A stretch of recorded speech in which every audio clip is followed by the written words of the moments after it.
Celebrities aren't helping. And why would they? In a country where the big issue now is affordability, outside of, I don't know, Springsteen and a few others, celebrities don't strike people as relatable or in touch. And what their activism mostly activates is eye rolls. Because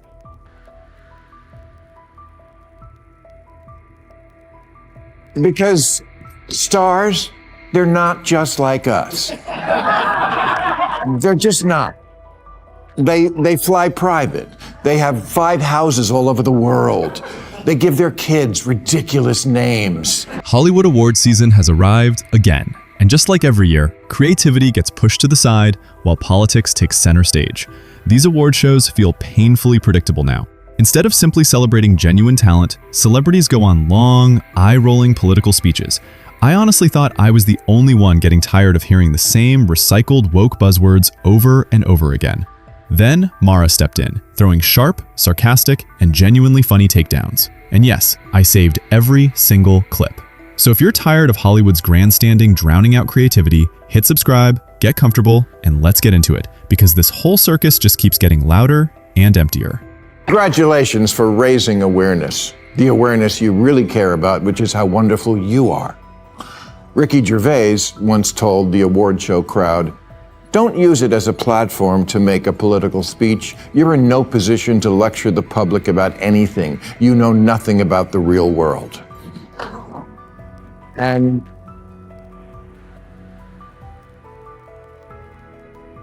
of course, this is where celebrities say, "How dare you? We're citizens with just as much right to speak out." Agreed, you absolutely do. I'm just saying, don't. Maher makes a point I agree with. Many celebrities seem completely out of touch with everyday life. Their extreme wealth acts almost like a shield. It keeps them far away from the daily pressures most Americans have to deal with. Recessions, rising inflation even. National emergencies rarely reach their very comfortable bubbles.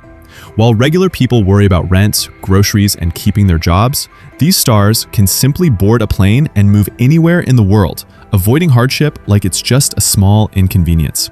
Maher isn't saying they should lose their right to speak. That would be ridiculous. He's pointing out something much simpler. Their opinions often sit far above reality. When someone who has never truly faced struggle starts lecturing millions of people about how the country should run, it can feel hollow at best and deeply condescending at worst. Sometimes the smartest thing a person in the room can do is stay quiet. Maher has no issue calling that out. It's having the opposite effect of what you want.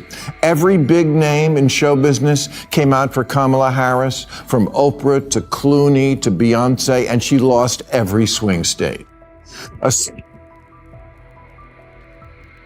A survey of Ohio voters found Taylor Swift's endorsement actually had a negative impact, with 24% saying it made them less enthusiastic about her as a candidate. Come on. Read the room, Democrats. Americans definitely enjoy their celebrities. That part isn't up for debate. But that doesn't mean people have abandoned their common sense. Most people realize these stars live in a completely different world, far removed from the everyday grind that regular families deal with.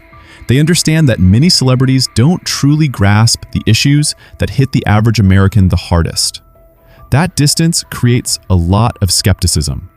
No matter how emotional or passionate the speech sounds from a stage or a red carpet, plenty of Americans believe some of these endorsements appear right after huge paychecks, turning political support into more of a business deal than a genuine belief. The polished speeches and claims of moral authority don't land the way they once did. People may still stream the movies and play the albums, but the moment politics gets involved, the reaction changes. They're no longer impressed.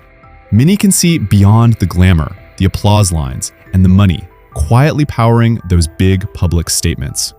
You know, when movie lovers get together these days, one phrase that comes up a lot and always makes me sad is, "Yeah, you couldn't make that one today." Top of that list is the great Tropic Thunder, which the scolds have been after for years. But in February, Ben Stiller tweeted, "I make no apologies for Tropic Thunder. It's always been a controversial movie since when we opened, proud of it and the work everyone did on it." See, people, It's not that hard. Another reason Maher takes aim at modern Hollywood award shows is how strongly political they've become. These days, a film like Tropic Thunder probably wouldn't even come close to getting nominated. Not because it lacks originality or cultural impact, but because somewhere, somehow, it might offend someone. Hollywood now treats discomfort almost like a crime, instead of what it has always been in storytelling, a powerful tool. Film is art, and art has never been about staying polite. It pushes boundaries, pokes at sensitive areas, and exposes human absurdity through sharp satire. Comedy especially depends on exaggeration and a bit of unease. It brings uncomfortable ideas into the open and forces people to actually think about them. Maher's complaint is that Hollywood no longer trusts audiences to understand nuance or intention. Instead of supporting bold and fearless storytelling, the industry plays it safe, giving awards to projects that line up neatly with approved political narratives. When that happens, award shows drift away from their real purpose, which is recognizing creativity and risk. When politics decides which stories deserve attention, that's not progress. It's stagnation dressed up as self-congratulation. Trader Joe's, who for years have been selling a line of ethnically themed products, trading on the name Joe. For example, they have Trader Jose's beer. So, of course, one teenager on Twitter heard the word Jose and said it was racist, and then there was a petition, and then Trader Joe's management did the right thing. They burnt down all their stores and killed themselves.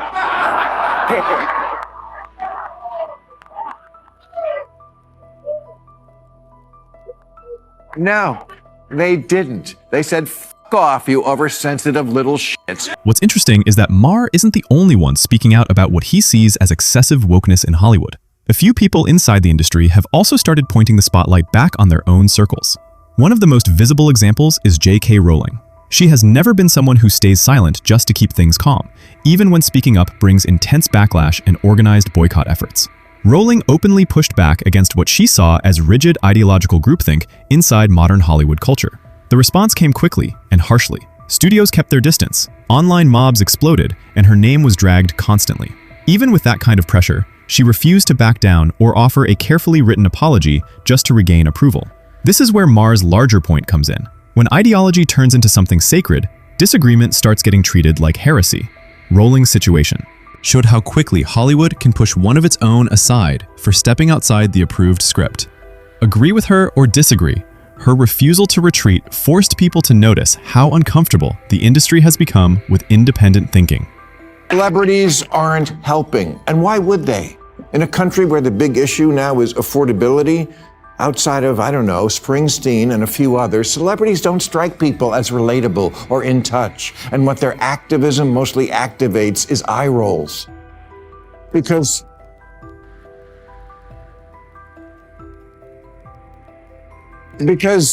stars, they're not just like us. They're just not. They fly private. They have 5 houses all over the world. They give their kids ridiculous names. Maher takes the point even further and explains why celebrities often fail to connect with everyday Americans. Their lives feel exaggerated and inflated, far removed from anything that resembles normal life. While regular people are working hard just to find a safe and affordable place to live, celebrities are browsing mansions that look like medieval fortresses. When most families spend the entire year saving money for a Christmas trip home, celebrities hop onto private jets like it's no different from calling an Uber, turning ordinary moments into full 5-star events. That constant display of luxury creates a massive cultural gap. Maher's point is simple. If someone's daily life is built around non-stop comfort and wealth, how can they truly understand the stress of living paycheck to paycheck? Celebrities don't live like average Americans. They don't think like them, and they certainly don't struggle the way they do. So when they step forward to lecture the public about politics or morality, it often rings hollow. Their lifestyle makes it extremely difficult to convincingly represent the concerns of everyday citizens. Please, it's okay, you're stars. We like you for who you are. Insulated divas whose talent allows you to pig out on the finer things in life, because we all need something to aspire to. But